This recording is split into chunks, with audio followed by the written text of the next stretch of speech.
They are the gummy bears. Take pride in knowing. All through the forest they sing out in chorus, marching along it. Long fill the air, gummy bears bouncing here and there and everywhere. Find adventure that's beyond compare. They are the gummy bears. They are the gummy bears. But now, just past the 6 minute mark, I'm still the only one here thus far. Now it's starting to get a bit dim, so I guess I should now turn on my light a few minutes ago, but it's pretty bright.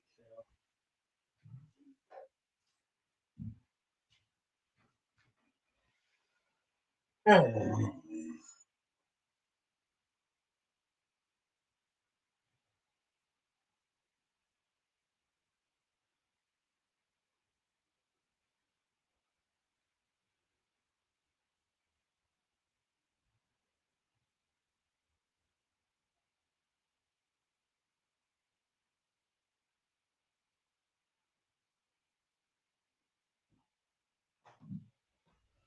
Oh, it looks like we may actually have some people. All right, some comments finally came in. Hey, Leto, you are the first one here. Let's see.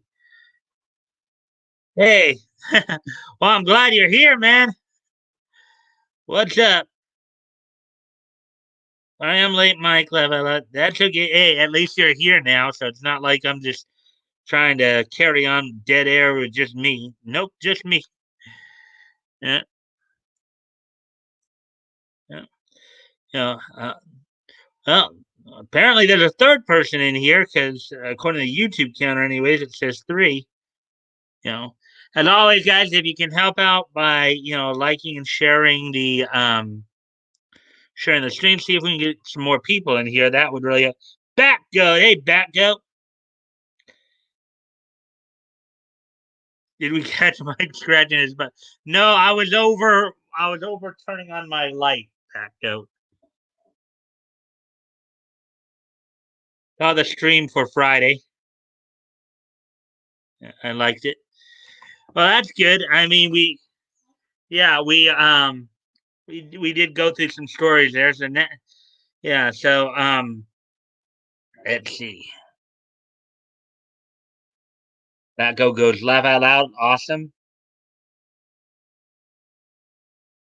Made me hungry. The jerk. Hey, haircut. Yeah. Well, my hair's growing back, as you know. Eventually. How about now? Uh, let's see now. Oh, we're coming up on eight. Well, coming up on 9 minutes here. Let me see. Sorry, Leto. You shouldn't told me that. It may become ritual. Um, Excuse me for one moment. Just gotta go off camera for a quick sec. I'll be right back.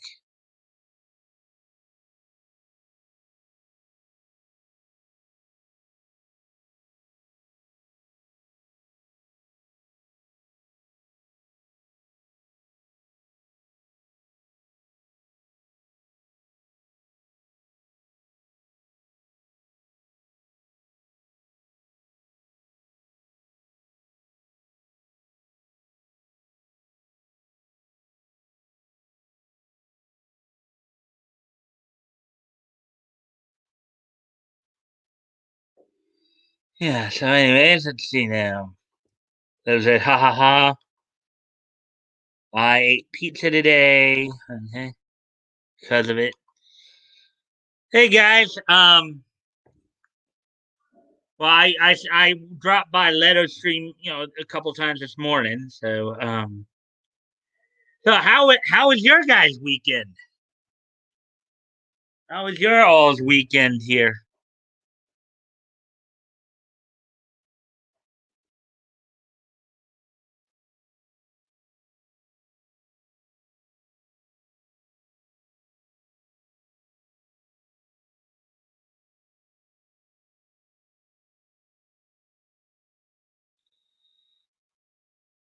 I know, Leto, you were also streaming yesterday as well. I think I was the only one in there for a while.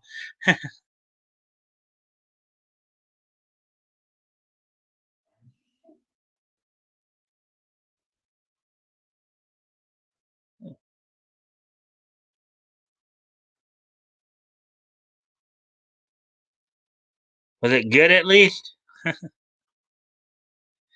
Good today since I'm off. Yeah.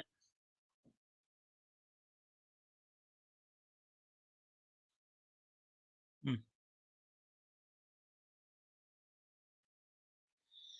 Yeah. So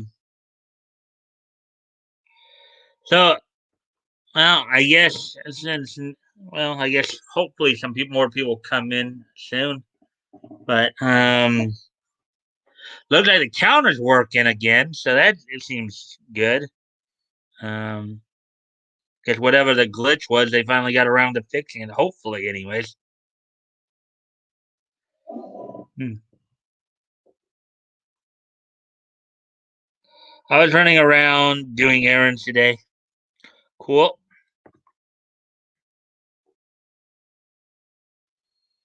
Yeah.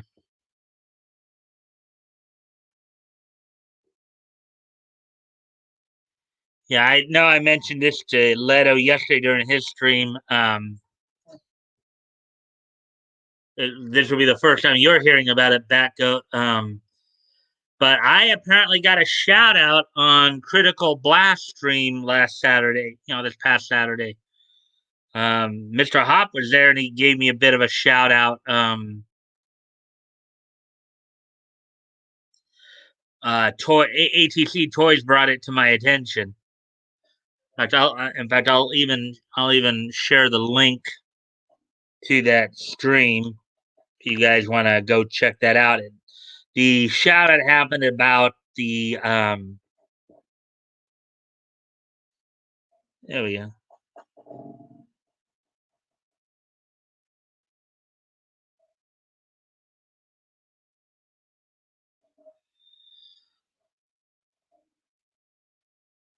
Roommate think he has the coup, so I'm getting ready to quarantine. Oh no, just in case.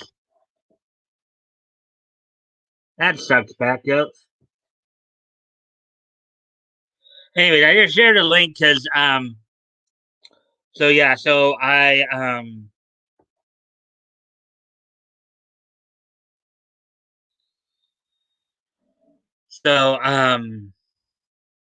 let me see. Yeah, as I said, so apparently Mr. Hop was on Critical Blast the other night and gave me a bit of a shout out. So I just shared the link to that stream if you guys want to check that out at some point. The apparently the shout out happened around the 1550 timestamp. So no biggie. He's hardly sick. It's silly. Mm. All right. Well, it looks like we're coming up. We're at 14:15 now. So I guess I'll just start getting going here. So so here's what's on tap for now. I got 6 stories, 4 from the comics, 2 from anime. All the stories are coming from Bounding into Comics. Some couple of interesting pieces on from DC Comics, Marvel, and some variant covers revealed for the new Captain Harlock series on the comic side of it. On the anime side of it, apparently after a 20-year rights battle, Maycross and Robotech maybe starting to come together.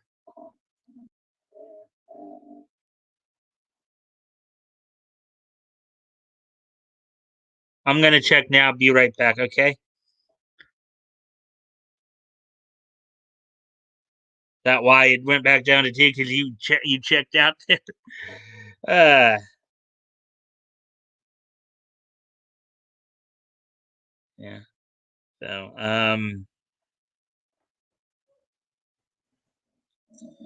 oh yeah. Also, Mobile Suit Gundam creator comes out and says he's gonna try to beat the sales records of Demon Slayer and Neon Genesis Evangelion. So that those are the now I'm down to one. Where'd everybody go? Leto, did you take off on me too, man?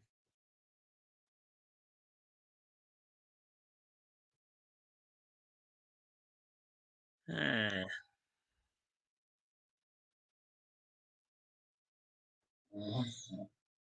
Sorry, tinkering with a program right now. I did see the Critical Blast stream, saw a bit. No, I would never. Yeah.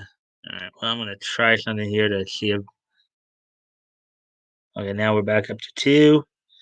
Oh, Batgoat stepped out as well, so Batgoat stepped out. Gets to go look at shout out. Oh, I would never.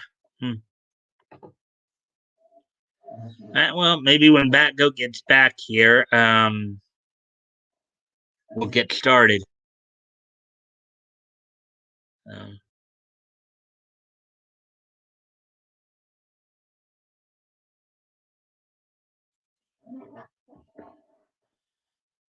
okay, so let's see.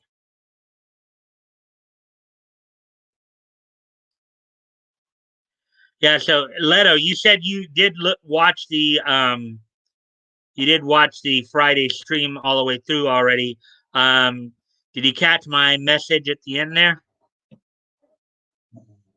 Catch my little message at the end?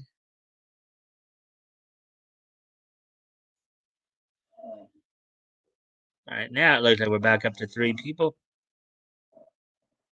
Not listening, though, always keep in mind, sorry if there are times I don't talk. It's either I'm driving for work or just tinkering Photoshop. Yeah, that's all right.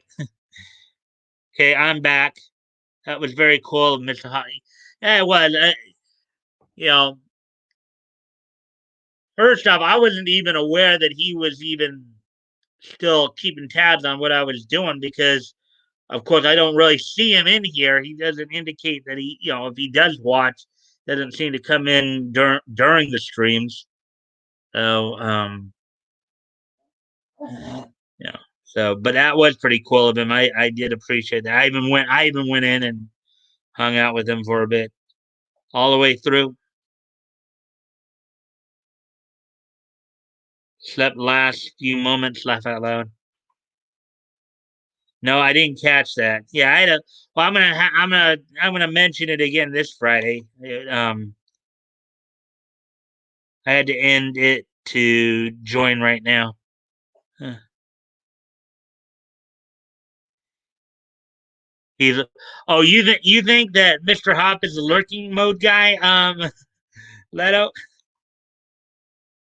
the guy with all the question marks. But I would. We still don't know who question mark is. We literally thought the same thing at the same time. Oh, you thought that too? That maybe the question mark guy was Mr. Hop? Yes, he's Racer X. Phooey. I think Tug is lurking mode guy. Hmm. I think Tug is lurking mode guy, huh? That might be interesting. But again, why wouldn't he say anything? That's the thing. We have hello, fourth person. How you doing? We're just kind of letting people kind of come in and stuff. You know, Woody's here. I got hey Woody. Yeah, so Woody, I got a shout out on another person's stream the other day.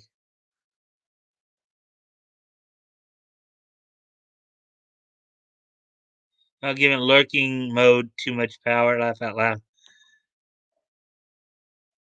That he's lurking mode guy. Anything is possible. Mwahaha.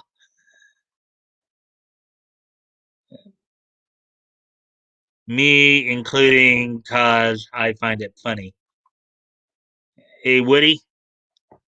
Woody came in and went out again. Back up. Hey, Woody. I suppose any one of us could.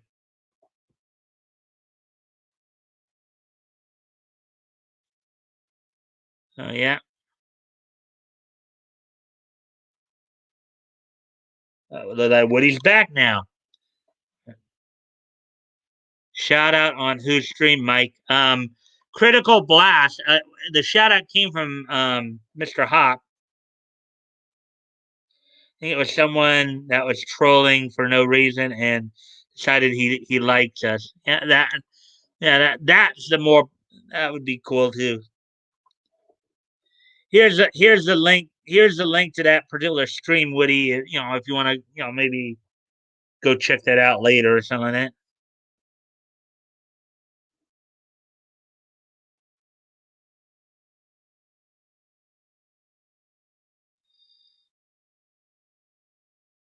There we go. All right. Well, anyways, I think we went a little longer than usual, but we're now at the 22-minute mark. So I think I did mention what the stories were um, for tonight. We got, as I said, we have 6 stories in total, 4 in the comics, 2, all of them coming from Bounding into Comics. So I think we will get going here. We got like 3, 4 people in here now, so we'll get started.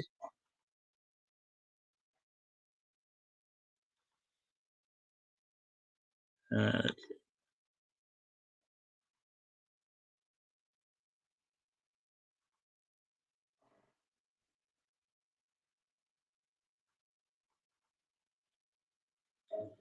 and if you guys can like and share the stream, see if we can get some more people in here, that would help out as well. Thank you for the likes and shares already, those who've already done so. Without any further ado, go ahead and get started on this. So here's the first story I'm going to look at here tonight.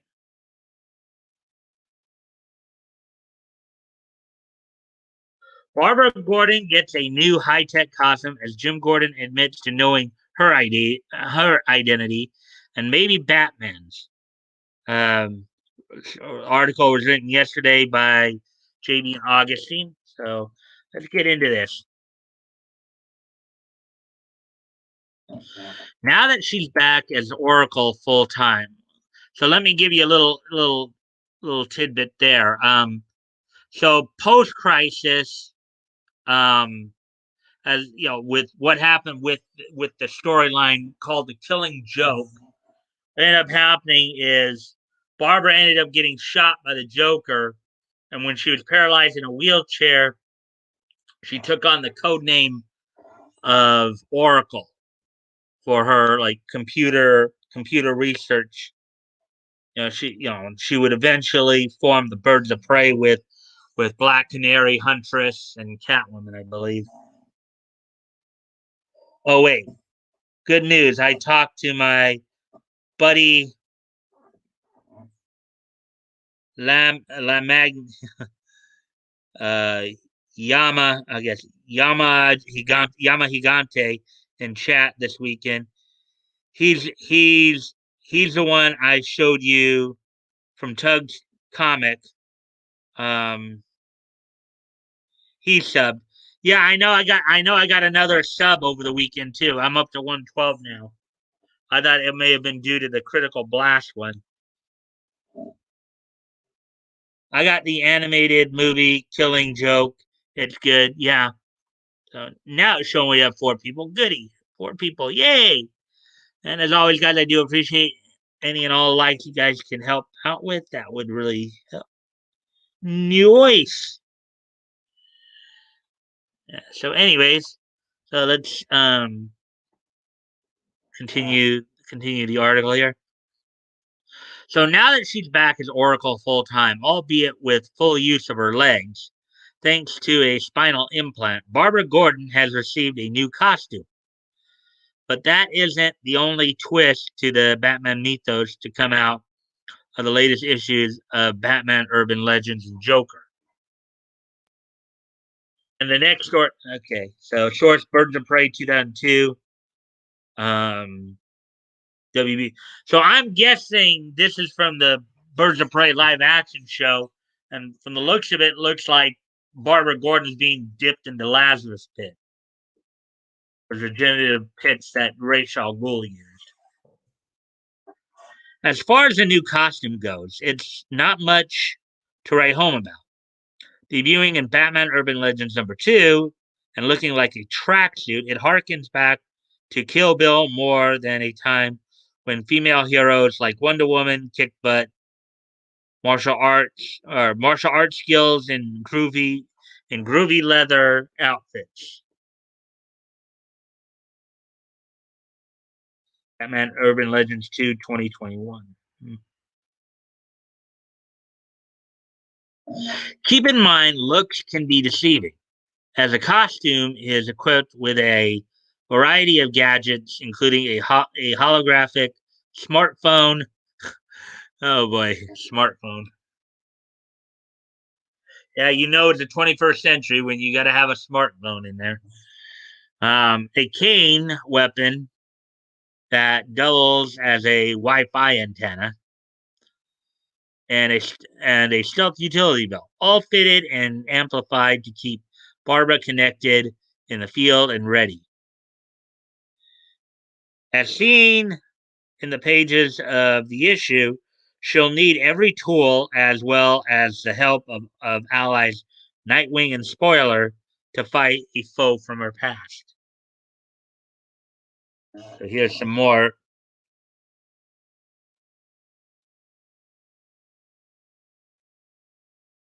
Run Oracle program.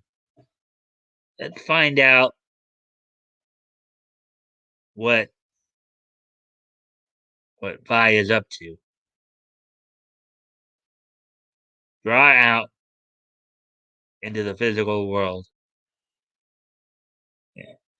Basically, after of course losing the use of her legs and killing Joe, she became more.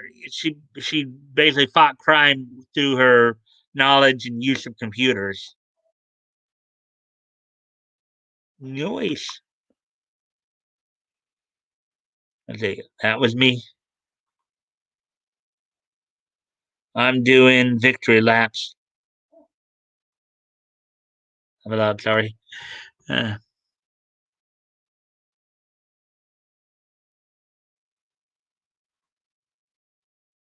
I'll be right back. Gotta just go off camera here for a quick sec. I'll be right back, guys.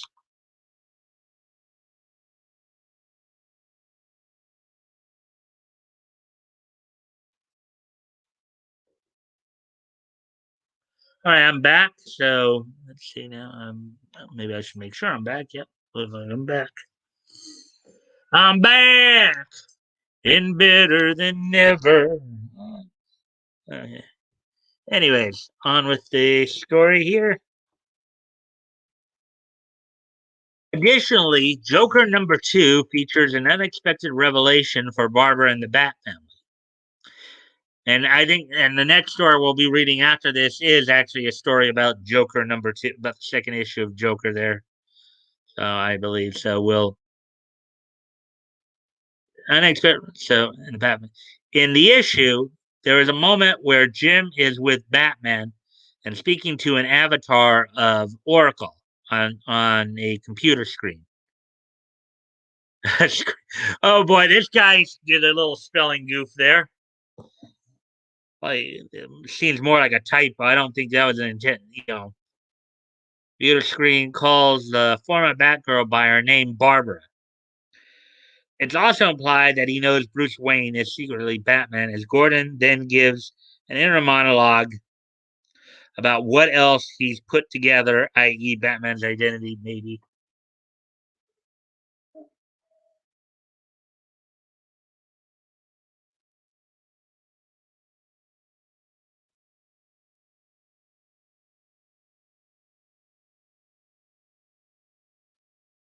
Are you sure you're not just worried about Your old man, Barbara.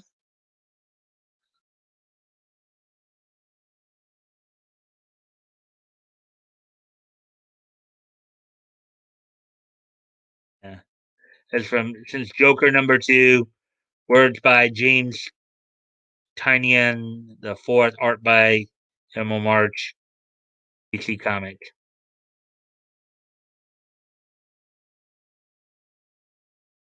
After a pause, she summons him to the clock tower so they can talk.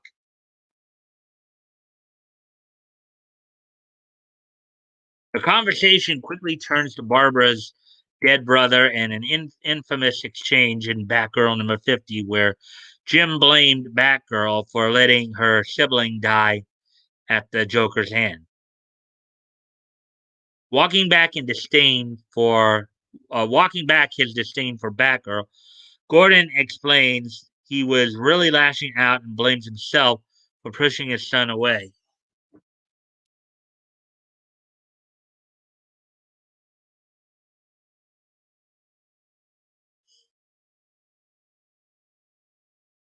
Some analysts are viewing this as a retcon, but in actuality, it's not. For it to for it to be one, Kanan and the characters' memories have to change. This is clearly not the case here, as Batman and her father not only remember the heated conversation that took place, but also openly discuss it. Regardless, it's up to the readers to decide if DC capriciously changed their mind or if they did the right thing by restoring Gordon to less of a J. Jonah Jameson style reactionary regarding vigilantes.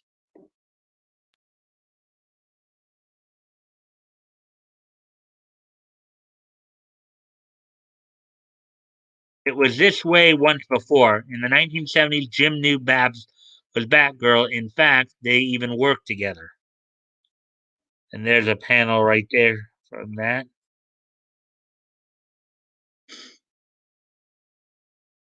Shorts Detective Comics number 417 by Frank Robbins and Joseph Samakson.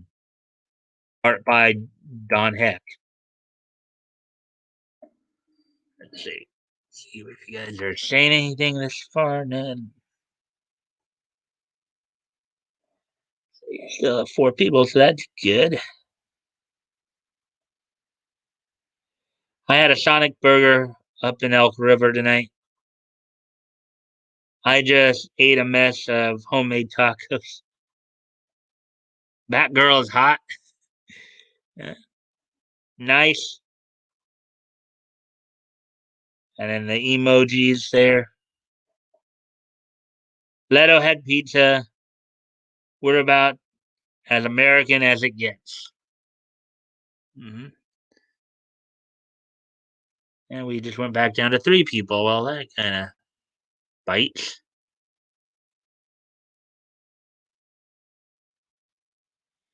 Anyways, getting back to the story.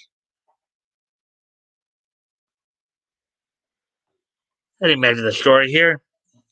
Here is a solicitation for Joker number two on sale now.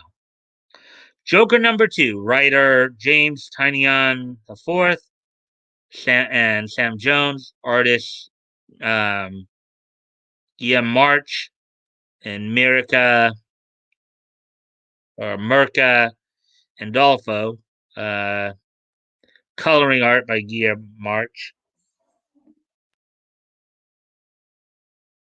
As the dust settles on Arkham Asylum and tragic recent events, the Joker is the most wanted man in the world, and powerful forces are lining up around the globe to hunt him. But where exactly is the Clown Prince of Crime? Jim Gordon, facing his twilight years haunted by the madman, knows where to start the hunt, and he's been given the go ahead to pursue him. But will he be willing to pay the price? And what shocking revelation will Gordon stun Batman with before he departs? And in the backup story, within the walls of Blackgate Penitentiary, Punchline has become the target of the Queen of Spades from the Royal Flush game. It'll take everything Punchline has just to survive, while on the outside, Bluebird digs deeper into Punchline's horrific past. In store April 13th, 2021 for $5.99. Well, that day's already passed. That was like a week ago. Less than a week ago, 6 days ago. Joker.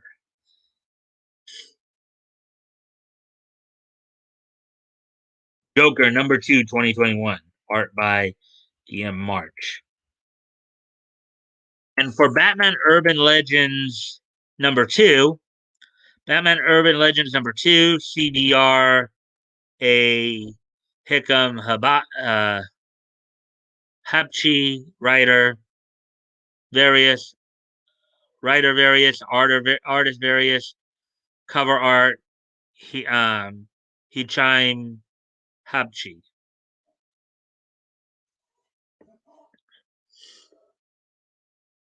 The new Batman anthology series continues in part 2 of Chip Zdarsky and Eddie Barrow's epic Batman Red Hood story. Jason Todd has taken a man's life, and now his mission is to keep the dead man's young son safe. But Batman plans to take down Jason before he can make another mistake. Then, in chapter 2 of Matthew Rosenberg and Ryan Benjamin's sentence shattering tale, Cole Cash earns his pay as personal bodyguard to billionaire Lucius Fox. But what led him to Gotham in the first place? How does the mysterious Halo Corporation play into it all? And which Bat Family character does he have an unfortunate meeting within this chapter? And in part 2 of Brandon Thomas and Max Dunbar's epic Outsider story, see Katana's perspective on what brought the Outsiders to Japan, who wants her dead, and what her ultimate punishment will be for no longer having her husband's spirit in the Soul Taker sword. Plus, Barbara Gordon has identified a citywide system act from a foe she faced before as Batgirl. But this time around, Babs may have found a way to defeat her for good as Oracle. Retail $7.99. Here's, I guess, the cover of the Batman Urban Legends comic.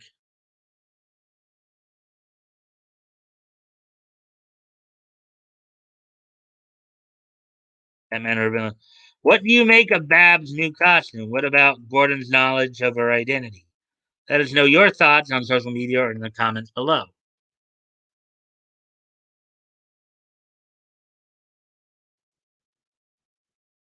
It's just the counter. Press on.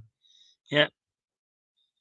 Well, Laser's been staying fairly consistent, though. That's a good thing.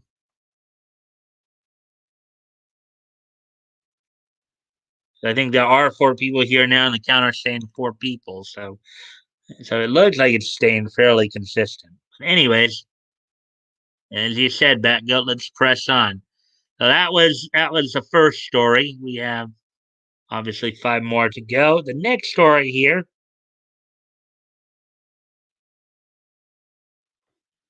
Here's the next story that we're going to look at. DC, and this is the one I was just telling you about, the Joker number 2. DC Comics, the Joker number 2 introduces a new female version of Bane. For those of you who don't know, Bane was originally the guy who broke Batman's back, who basically injects a drug known as venom into himself to become stronger. Excuse me a moment, guys. I'll be right back.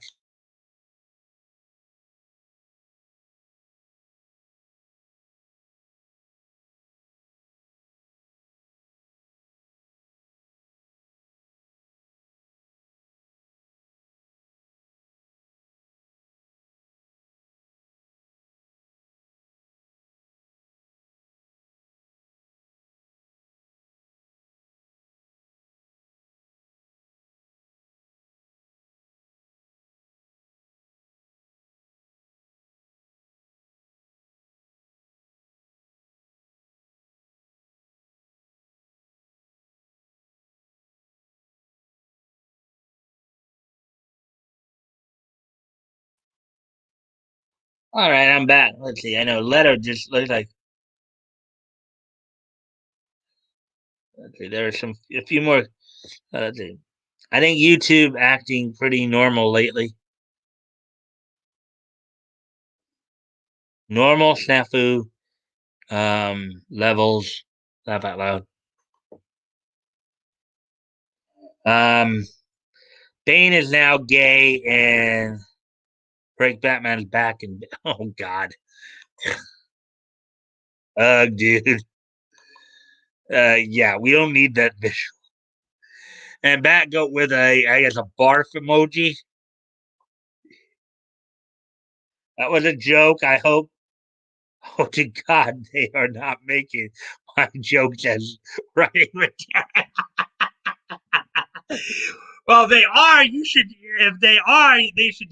You should sue for royalties, man. If that is the case, you should sue for royalties. They'll steal the joke or flag the channel. Now we're up to five. Good. We got five people in the hello, fifth person or both.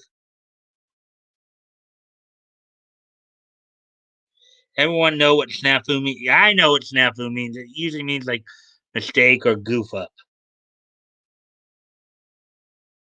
And haha, right. Uh, Hello, fifth person. Hope you're doing well today, and I hope everyone makes you feel welcome. Um, anyway, let's continue on with the article here. As always, guys, I do appreciate any and all likes and shares that help out with the algorithm and help get the word out. See if we can get some more people in here. Um, the second issue of the Joker is full of surprises, and not just regarding Oracle and Commissioner Gordon, which we just read through. By the way, this story was done today by J.B. Augustine, who did the last story as well. The next generation of Bane is introduced, and it's a female version of the character.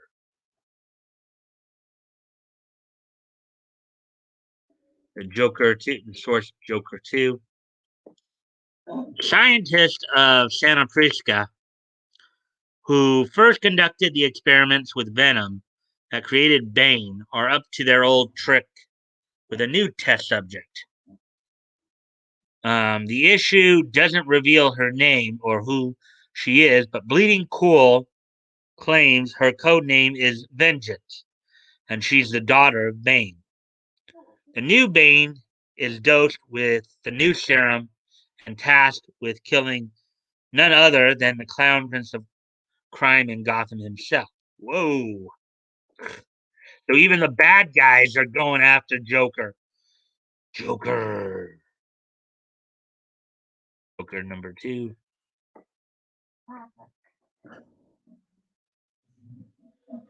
During Joker Warzone a year ago, Mr. J managed to kill Bane when he paid him a visit in Arkham Asylum. In the process, he reproached his fellow criminal mastermind for not killing Alfred in front of Bruce Wayne.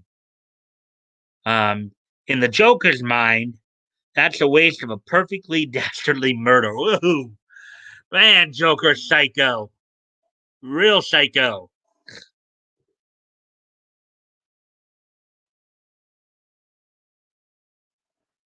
Oh, let's see. Situation normal, all effed up. It's a military thing, meaning certain organizations have constant level of buffoonery that can cost lives. Well, I knew it had something to do with like mistake or, as you said, buffoonery. A what now? He's talking about the word snafu. I hope she's hot at least. Why did that get held?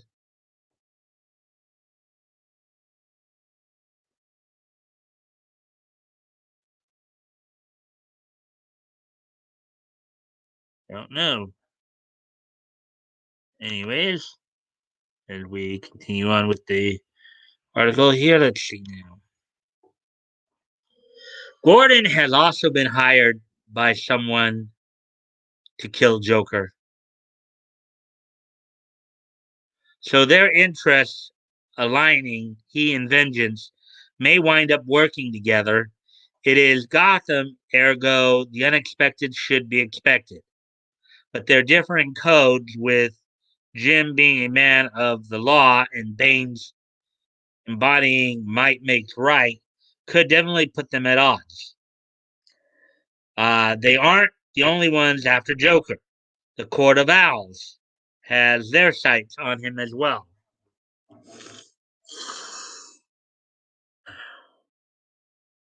Here's Joker Warzone #1 by art by Guillaume March. There's Joker right there. Name. Excuse me, guys. It sounds like I think I got a call coming in. I'll be right back.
Sorry about that, guys. My phone sounded like my phone started to buzz a bit, so I had to check it, see if somebody was trying to call me. Let's see. I guess. Oh wait. Let's see.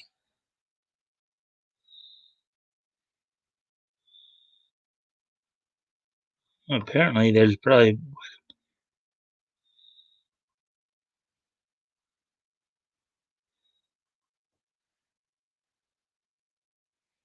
hot statement got held. I had to approve. What hot statement?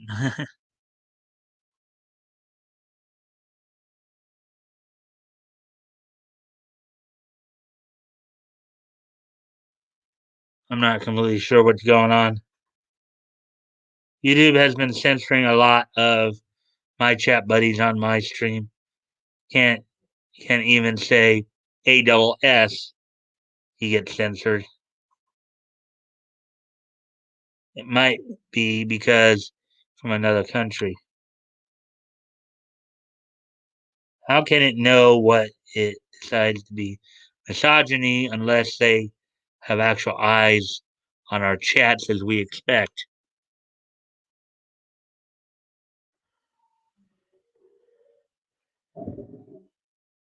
Just weird. Susan is bad people. No idea. Maybe it knows what to expect from me. Laugh out loud. Yeah. Susan has a. Okay. Susan is excited for me. I don't blame it. Uh, I am adorable.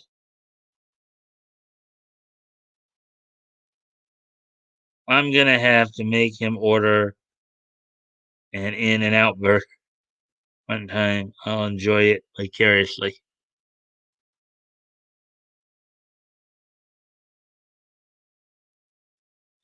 You got held again, you dolt. Like, uh, okay. Orgasm. Nope, it worked for me. You could be on something. Probably wrenches can say anything. Leto said, "I hope she's hot." That got held, and I'm wondering. Oh, okay, yeah, I saw. Well, I didn't see that it got held, but I saw that comment. I didn't think there was anything wrong with it. I think Google mods can eat wrenches. I think not sure. I felt like, hold on, let me.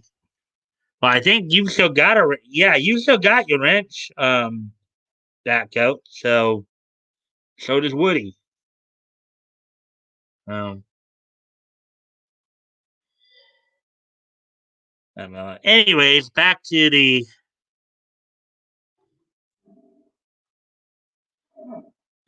story here. Written by James Tynion the Fourth and Sam Jones, Joker #2 on sale features art by Guillaume March and a variant cover by Brian Stelfreeze.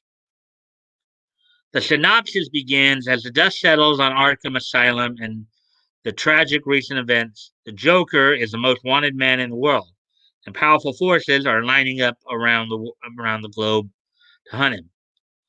But where exactly is? Oh yeah, um we read all this in the other article, so I'll skip that part because already uh, we had already read all that in the other article, so I won't reread it. Is Bane's daughter a sensible development in Batman lore? Tell us what you think in the comments. So, anyway, so there's that.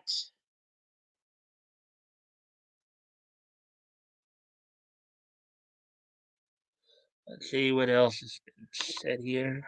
Um, whatever, I think Dave Marks has the right idea. You can't even um, look up opinions on current events anymore. You only get mainstream media. I go to Odyssey now to get thoughts on current events. I get my account taken down. Know this. I'll come back more powerful. I know, dude. I just searched some cool stuff today and had picked through propaganda. The usual suspects, CNN, Washington Post, etc. Sad and evil. And we see Bane's daughter, um, Boobas. I don't know. I don't know if they got a picture of those, but I don't know if they actually have.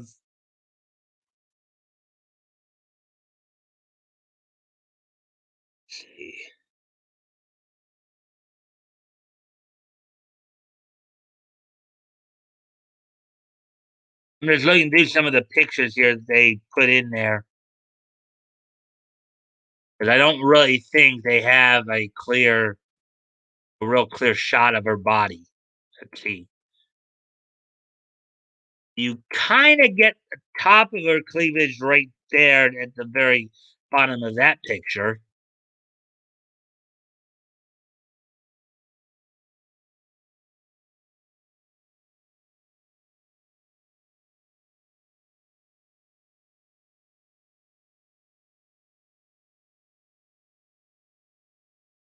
Yeah, no real.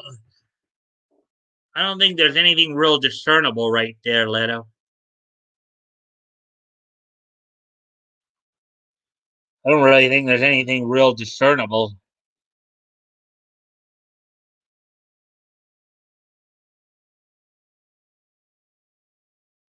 Don't search with Google. Use DuckDuckGo. Coof only thing be thought aloud. Only one thought about the coof aloud. Yeah, I don't see it. Yeah.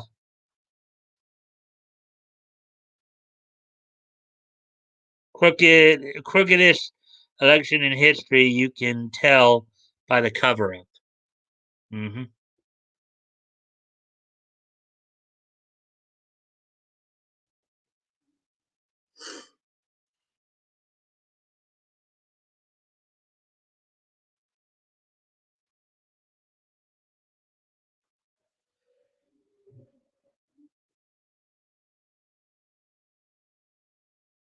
Okay, so now on to the next story here.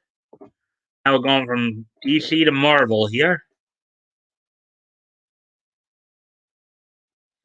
And as always, guys, I do appreciate any and all likes you guys may wish to, all likes and shares that you guys wish to help me out with there to get the algorithm up.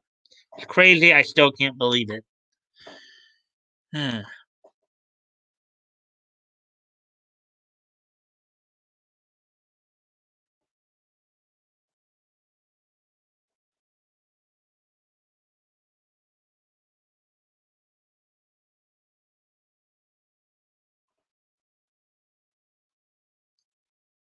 Okay, we're good. More pressing on. Anyway. All right, so we're now Marvel's Marvel to debut new black female Captain America.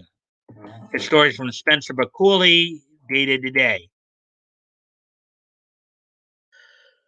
The next hero to take up the mantle of Marvel's Star Spangled Avenger will be a black woman, as newcomer Nichelle Wright will debut as the second of five heroes modeling themselves as local versions of Captain America later this summer.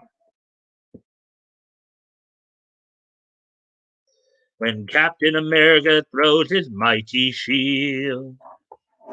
Nichelle Wright design sheet 2021 Marvel Comics art by Natasha Bustos.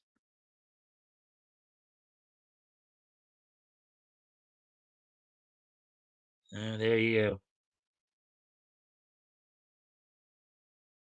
Created by author Mohale Mashigo, Quezi Marvel Voices Legacy, and artist Natasha Bustos, Moon Girl and Devil Dinosaur, Wright will serve as the Captain America of Harrisburg, who Mashigo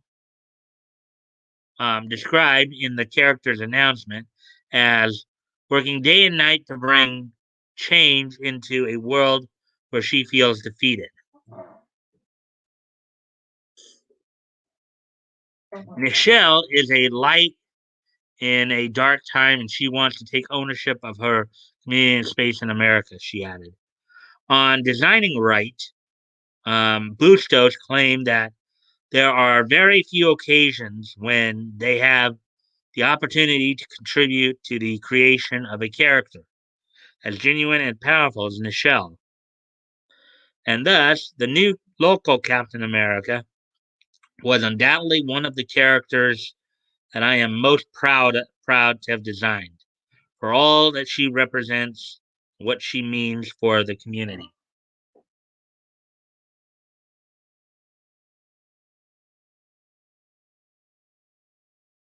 Of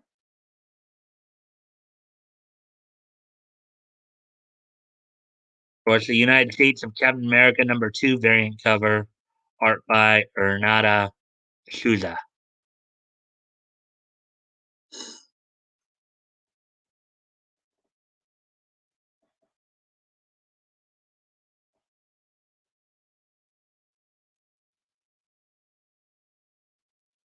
What happened to her pants? I hate. Yeah, well, that's a design.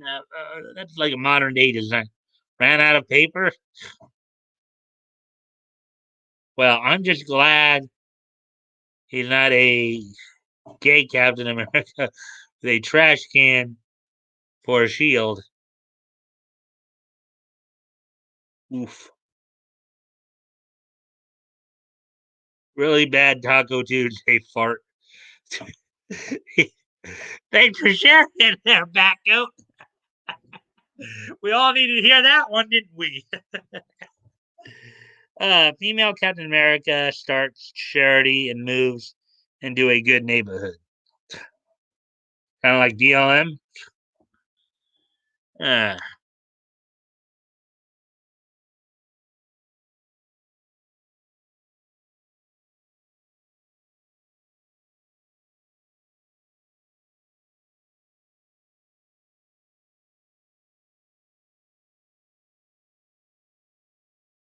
anyways, back to the article here.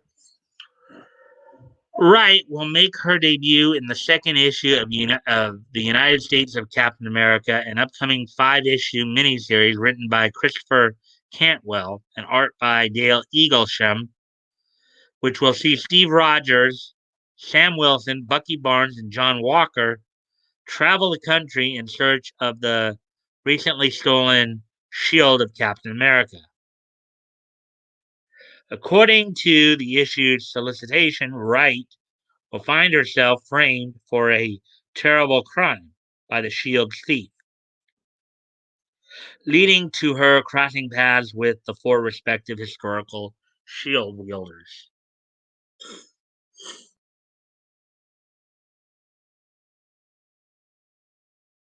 United States of Captain America #2, cover art by Gerald Carell. The second such local Captain America set to debut in the 616 in honor of the character's 80th anniversary. Wright's reveal follows that of Aaron Fisher, an LGBTQ plus activist who fashions himself as the Captain America of the railways. What do you make of the Captain America of Harrisburg? Let us know your thoughts on social media or in the comments.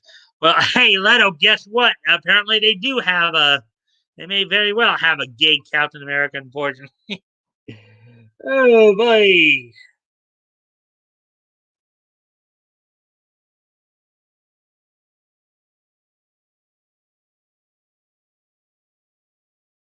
I can smell it from here back up out loud. Uh, that's what happened to half of her half pants. I was paying off Woody's joke. Not too well, apparently. Anyways. Thank you guys again for the likes and shares.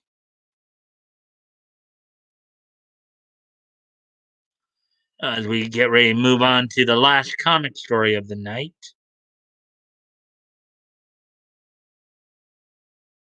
We're already past the hour mark. So we did kind of get started a little late because I was trying to see if we some more people here.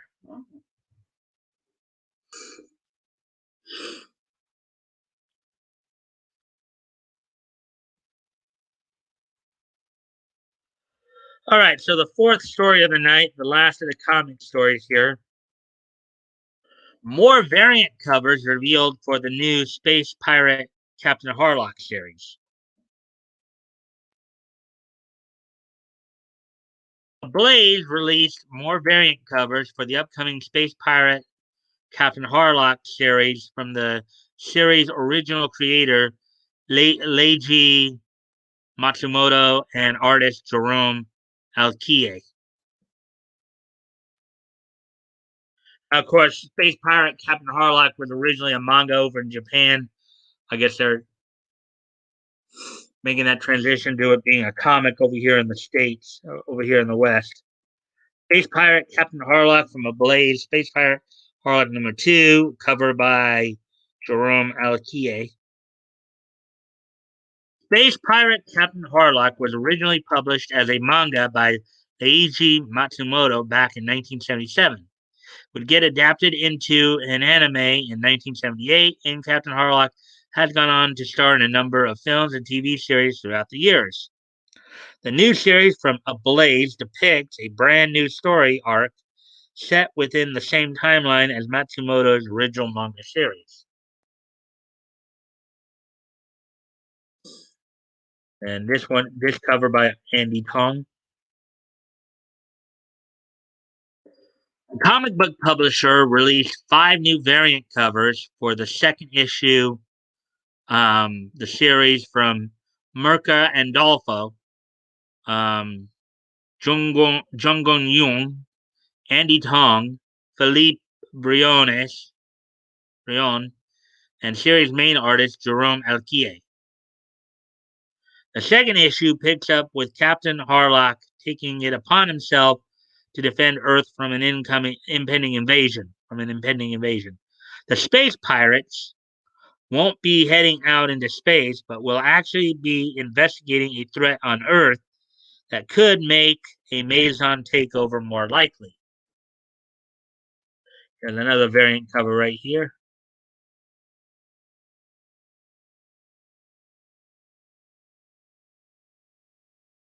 Space Pirate Captain Harlock #2, cover by Junggong Yoon.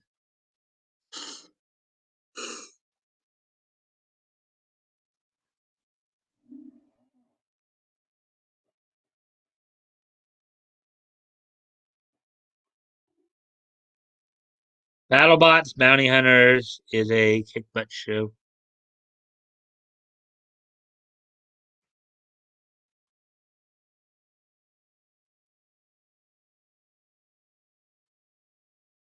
Well, I like that poster.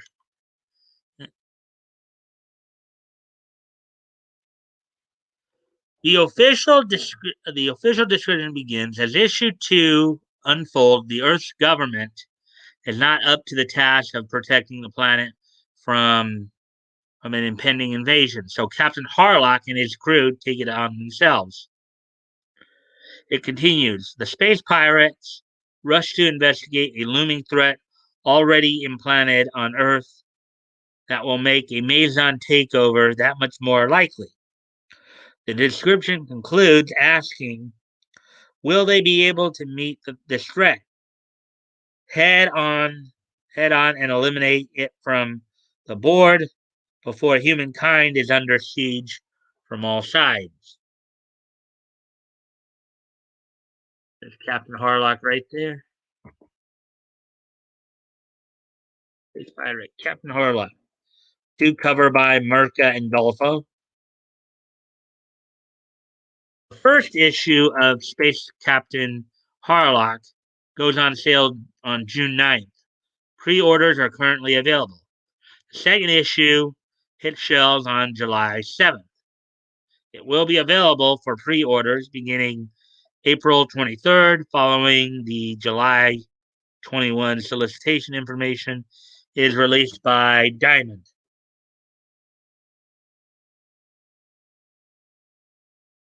Is Philippe Brion, his cover, it looks like. Are you looking forward to this new Space Pirate Captain Harlock series? Which cover is your favorite?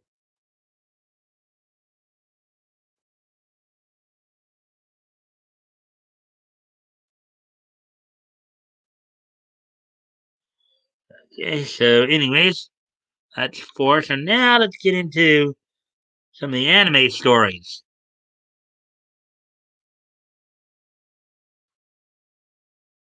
There's a couple of them here that I figured of interest.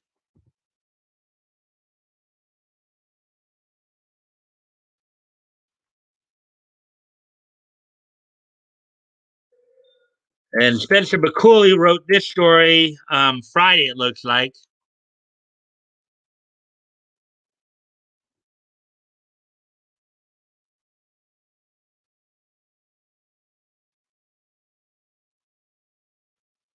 So let's get into this.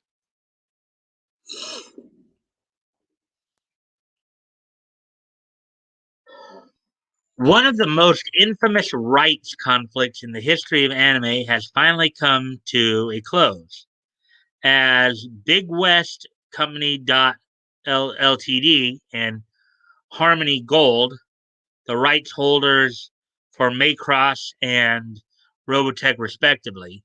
Robotech was, I believe, developed from Macross, so um, have come to an agreement that will allow the two series to coexist.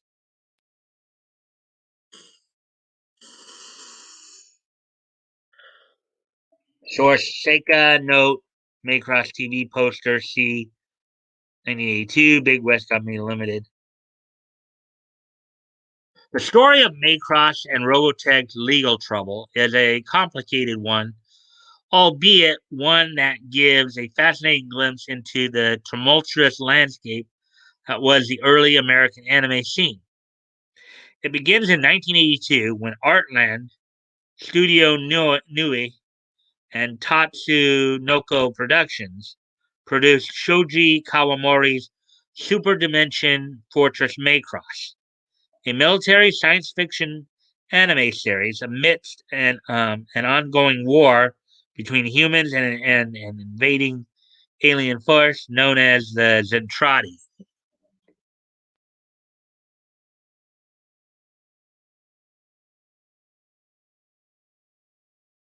Source the Super Dimension Fortress Macross. Do you remember Love 1984 Big West Company Limited? I'm sure Batgirl Woody probably. I don't know if you guys ever watched Robotech when you're back then.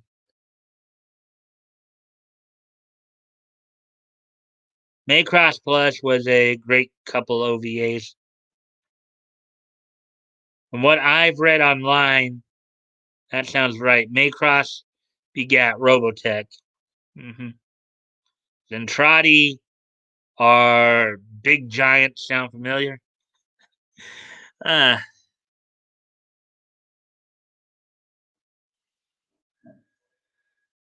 the series is perhaps best known for its VF-1 Valkyrie, a vehicle capable of transforming between a fighter jet, a full-blown mech form, and an in-between walker mode.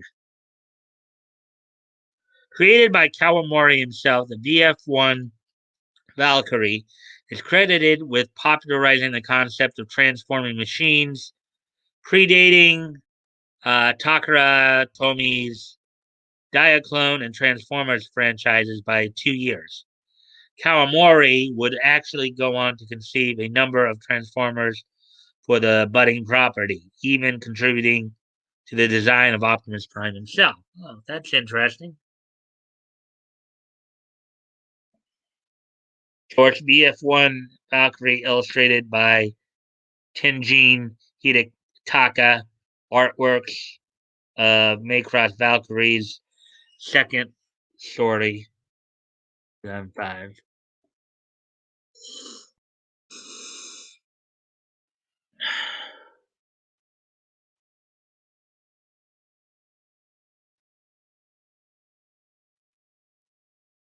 I watched Robotech in high school. I'm not calling Gundam hack. I'm just saying. Oh, we got a Gundam story after this one back up. So, uh, you got a Gundam story after this one. So, let's see. Massively popular upon its release, Super Dimension Fortress Macross would eventually serve as the basis for two separate spin off franchises, the Super Dimension series and the Macross series. Seeking to expand their catalog of English language anime titles during the cusp of the medium's popularity explosion in the West, the latter series was eventually licensed for American distribution by Harmony Gold. It was the LA company, of course. I know Wendy Lee was part of that dubbing group. I think Richard Epcar might have also been involved in that long before Funimation got involved. Um, the dub company who famously produced the very first English dub of Dragon Ball.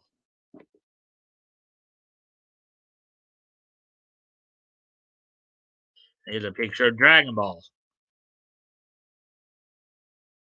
Dragon Ball Curse of the Blood Rubies, Japanese theatrical poster, 1986 Toei Animation. However, much like their dub of Dragon Ball, which saw all of the characters renamed in an attempt to make the series more palpable to the West, Harmony Gold's handling of the Macross property was less than faithful to the original Japanese production. To handle Macross, Harmony Gold hired Carl Macek, a controversial figure among anime fans who is praised for helping bring anime to the West, but scorned for his habit of editing and rewriting the source material in the process. Macross Plus Episode 4, The Time to End This. 1994, Big West. Um,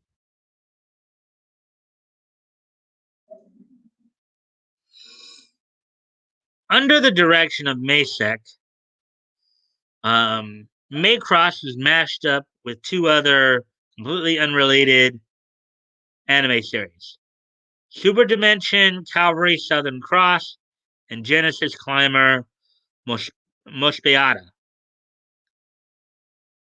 As the Macross name had already entered into American pop culture with the release of various model kits, the resulting animation Frankenstein, interesting way of putting that, animation Frankenstein. That's a very, very interesting way to put it.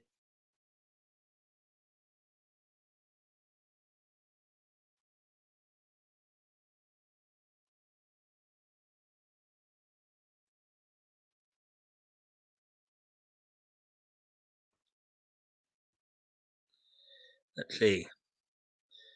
Was released in America as Robotech, named after the Robotech Defenders branding under which various Japanese mecha model kits were sold.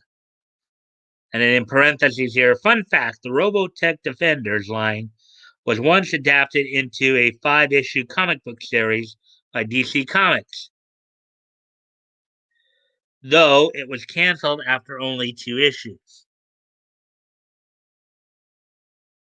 So here it is, uh, by Andrew Helfer, Judith Hunt, and Murphy Anderson.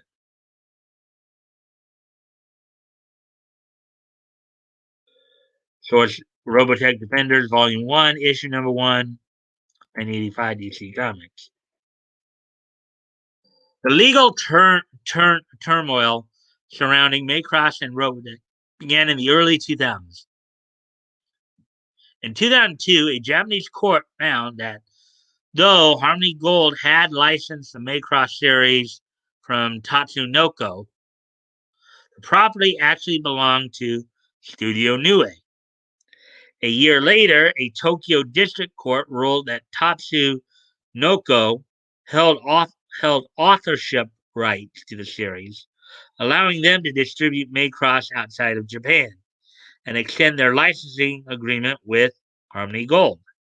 To complicate matters even further, Big West Advertising, who funded the production of Macross, was found to own the copyrights to a total of 41 characters featured within the series.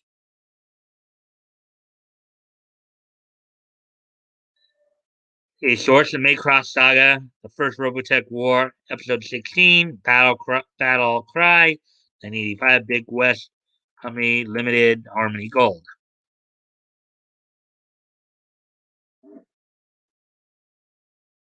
See if you guys are saying anything about this.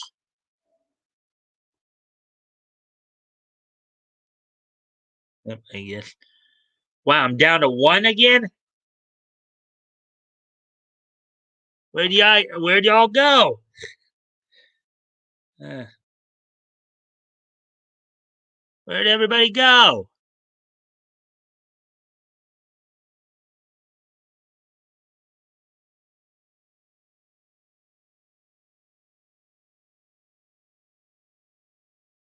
Now we're back up to 3.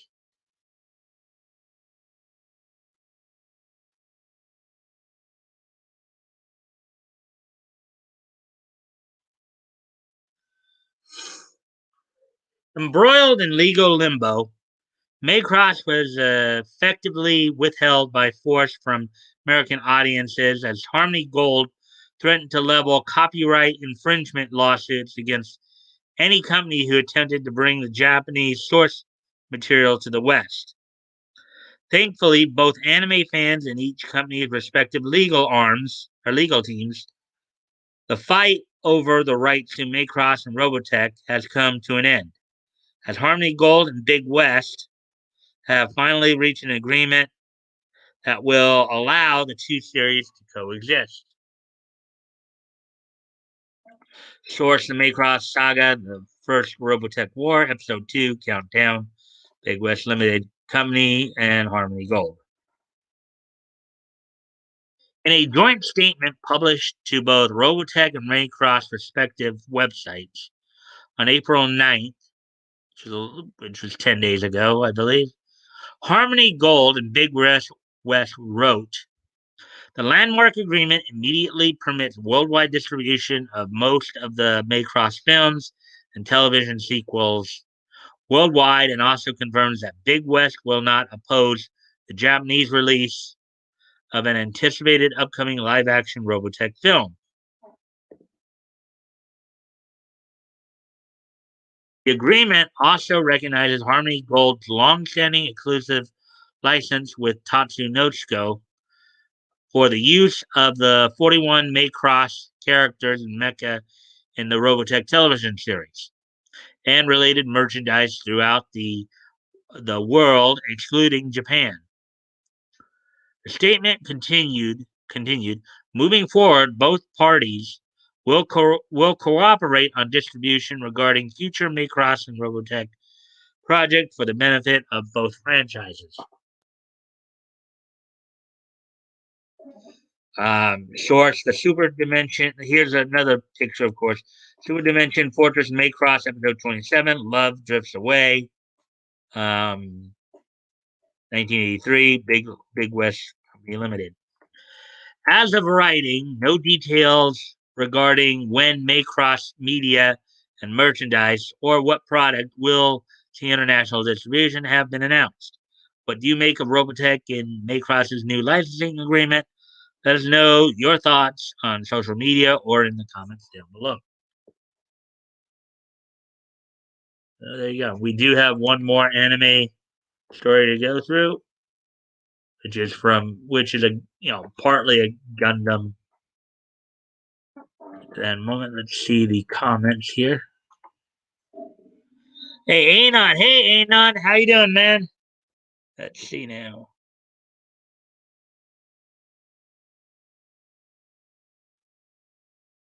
I see. I see 3. Sorry, I was laying on the couch and almost passed out. Laugh out loud. Hey, just got home, going to grab a bite and smoke real quick. I'm beat. Evening, everyone. Hey, Anon.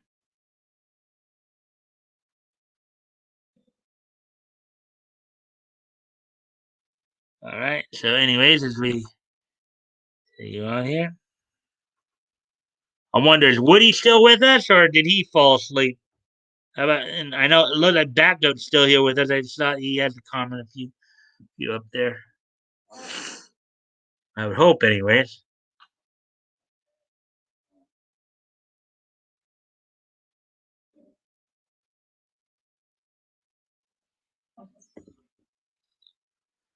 So let's get to this. Oh, there's Backgoat. See what he has to say here. I was playing a tower defense game, but I was listening. Oh, okay. Sup, Anon? I will go out and join you. Excuse me a quick moment here.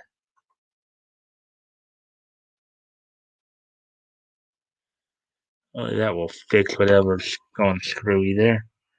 It still says 2 at least. Sounds good.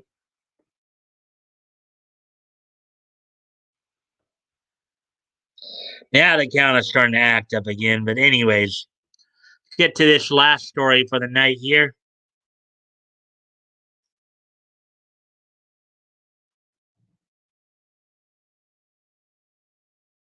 Mobile Suit Gundam creator Yoshiyuki Tomino vows to crush Demon Slayer and Neon Genesis Evangelion. Story by Spencer Bakuli.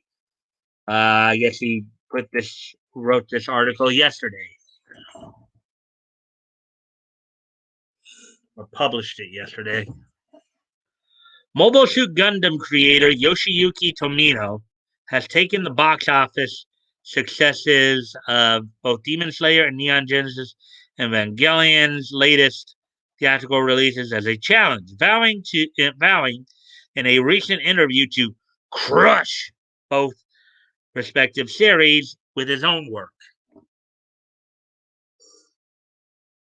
Source Gundam Reconquista in GI Go Core Fighter 2019 Sunrise Incorporated.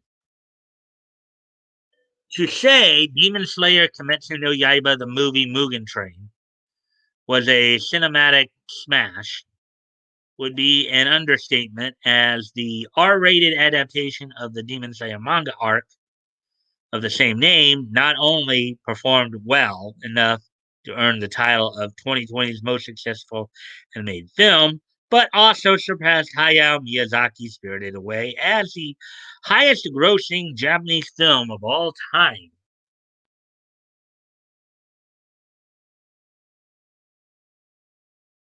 I guess the movie, let's see. Demon Slayer, Kimetsu no Yaiba, the movie Mugen Train, theatrical poster number 3 from Toho Animation in 2020. And the source material there. Let's see what we here.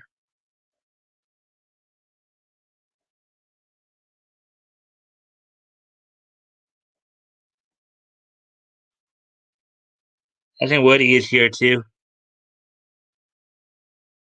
Hey, none. Hey, Leto, how's it going? Commencing.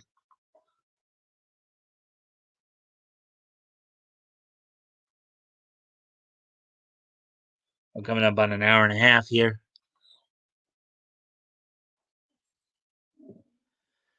Though not quite to the same such extent, the latest and final cinematic release of in the Neon Genesis Evangelion franchise rebuild series, Evangelion 3.0 plus 1.0 Thrice Upon a Time, translated as Shin Evangelion Gekicho Ban, has been a financial success in its own right, earning Japanese yen of 7 billion, which is the equivalent of $67.7 million.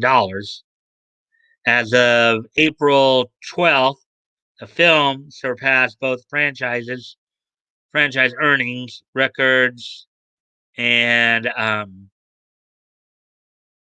an amount previously set by the previous rebuild film Evangelion 3.0 You Cannot Redo, and Japanese IMAX record, setting the company's record for highest IMAX earnings on an opening day.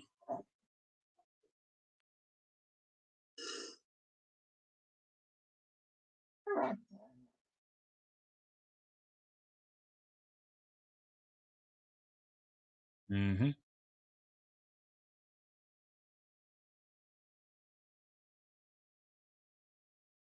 Of course, Neon Genesis Evangelion official Japan website. However, though the box office accomplishments of both films are more than impressive, they're not enough to intimidate Tomino. In an April 14th, last Wednesday, interview with the TV Asahi variety program Isamu Hayashi's Ima Desho Koza. Tomino shared his thoughts on recent films by declaring that he would crush each respective series with his own work.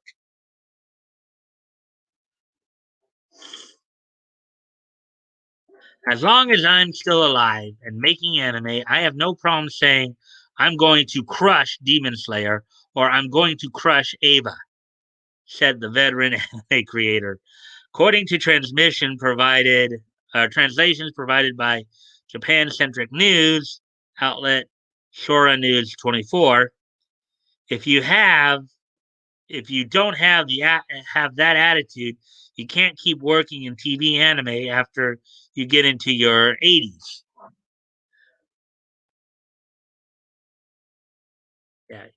Obviously, he's saying you got to be confident in your work to be able to pull that off.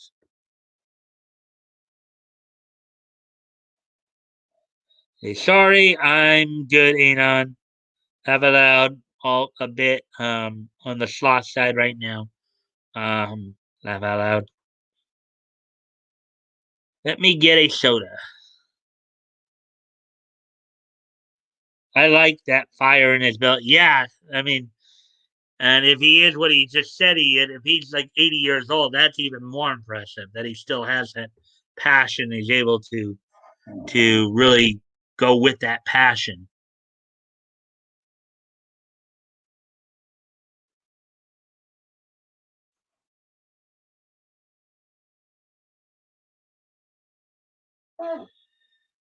And then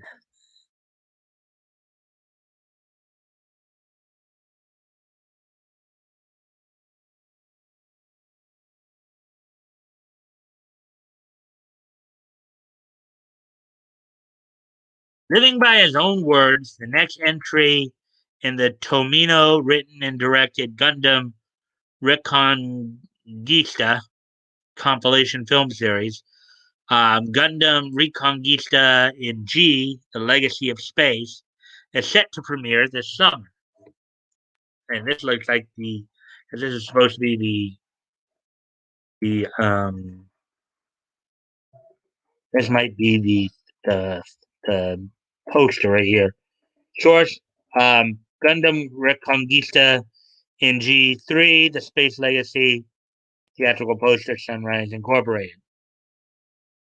However, for the time being, whether the final Gundam Reconquista in G films or any of Tomino's future work will surpass the success of Demon Slayer and Neon Genesis Evangelion's latest films remains to be seen. What do you make of Tomino's resolve? Let us know your thoughts on social media or in the comments below. I think it sounds pretty cool to me. So there we go. That's the last of the main stories tonight here. Let's see. So how we all doing? And how we all doing? Everybody still here?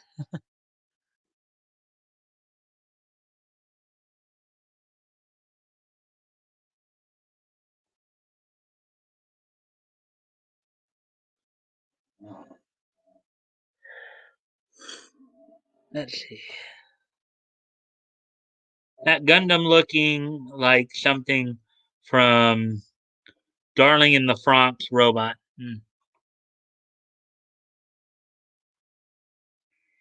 My newest has a mix of orange sherbet and Girl Scout cookies.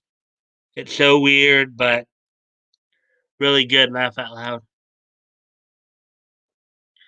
Well, we're already past an hour and a half, and I know Nick is streaming tonight. He's going to be going over, I guess, the final day of the Chauvin trial, I believe. So we're at an hour and I think 36, going on an hour 37. So are you guys ready for this? I think it'll be a good time to start wrapping up. Are you guys ready for this day in each history?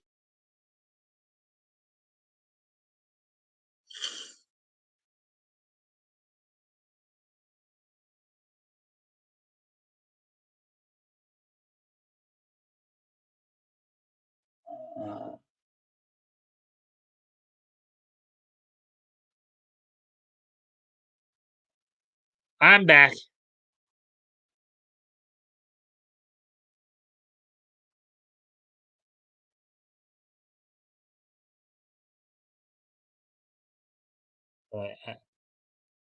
Nietzsche it up.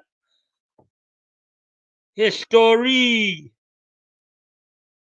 Yes, Nietzsche, great Nietzsche king. Okay. So without no further ado, let me just quickly review here. 1946. That's from 2011 and then 2001. Okay. So without no further ado, today being Monday, April the 19th, 2021, let's take a look back at this day in each history. Before I do that, there's one more comment here, I guess. Just realized Toy ain't here. Yeah, I know. I don't know what happened to him. He didn't show up. And maybe there's some stuff going on. But then I hear it's his wife's okay. Yeah, now that you mentioned that, now that you mentioned that, Leto, I think he did say he's probably not gonna be here because of that. That's right. Hmm. GSC is always good. Ha ha ha. I had orange creamsicle not too long ago. Oh yeah, and I mentioned this earlier, and I know Anon, you came late, so you probably didn't hear about this, but I got a shout out on Critical Blast the other night from Mr. Hop. Um, here's the here's the link if you want to go check it out after the stream here. Just go to the 1551 mark on the on that. That's about where Mr. Hop gave me a shout out on Critical Blast stream. So, anyways, let's move forward here on the this day and each. So today is Monday, April the 19th, 2021. So let's take a look back at this day in each history.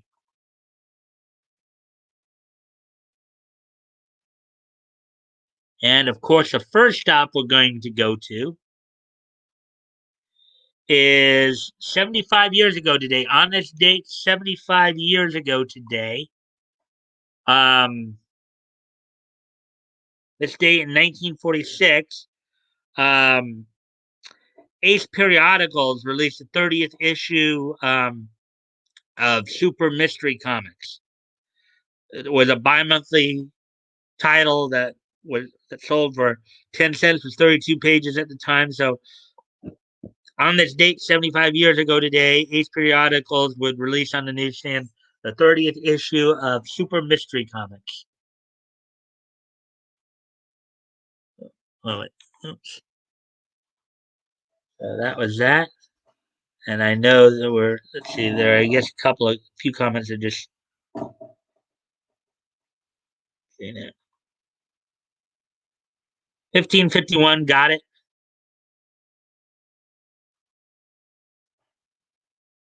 Love the fruity tea stuff mixing with mellow of the chocolates and fruit punches.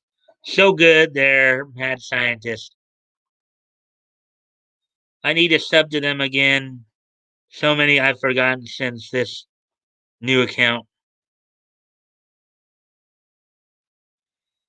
It was very cool. I left a comment. Okay, I'll have to check that out. I have Funyuns and stuff called Hurricane right now. Okay. So, anyways, on to the next piece of niche history.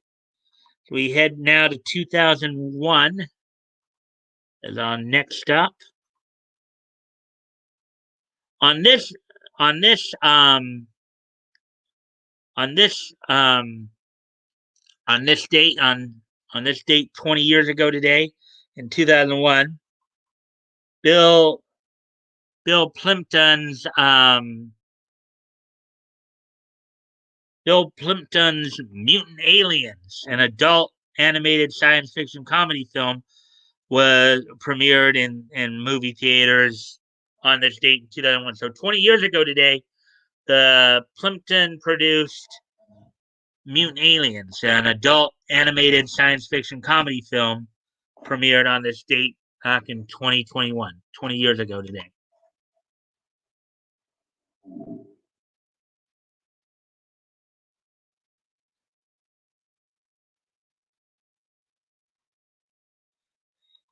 I still have to try the Funyun one day, and I miss the cheese stuff. Let's see. You'll like it, and I haven't seen my cheeses around in a while. Speaking of aliens, how about the news and how they not denying UFOs? Laugh out loud. Hmm. Don't know what to tell you about that. And finally, on this date in 2011, on this date in 2011, during the WWE SmackDown taping, during the WWE SmackDown taping from for the 22nd, Kane and Big Show. Yeah, let me get to that. In fact,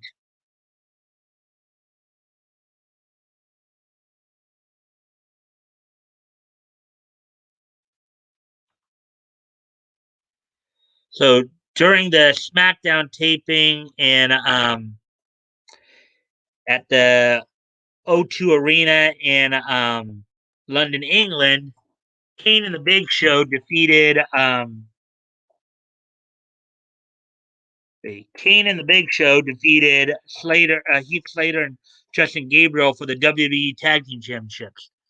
On this date in 2011, which was 10 years ago today, Kane and Big Show would defeat Heath Slater and Justin Gabriel for the WWE World Tag Team Champion from London, England at the O2 Arena. So there you go. There are the pieces in each history tonight. Ha ha ha! UFOs making. Oh wait. Okay, let's see. Me neither. Have the diesels gone away, or do they stay around like OG Kush? Most diesels have been bred into hybrids or other strains, I think. And then ha ha ha UFOs making a comeback. Wish I could buy stonks in them. Okay. I think you mean stocks. By the way, cryptocurrency is great right now. Okay. All right, guys. Well, thank you guys again for being here tonight. As always, it's been fun. I hope you guys had fun. I hope you guys enjoyed the articles tonight. Um, thank you for all the likes and shares. I know you guys are gonna probably want to get ready to go over to Nick's stream here, so I will see you guys. So I will bid you all adieu and good night. So I will see you tomorrow. Bye.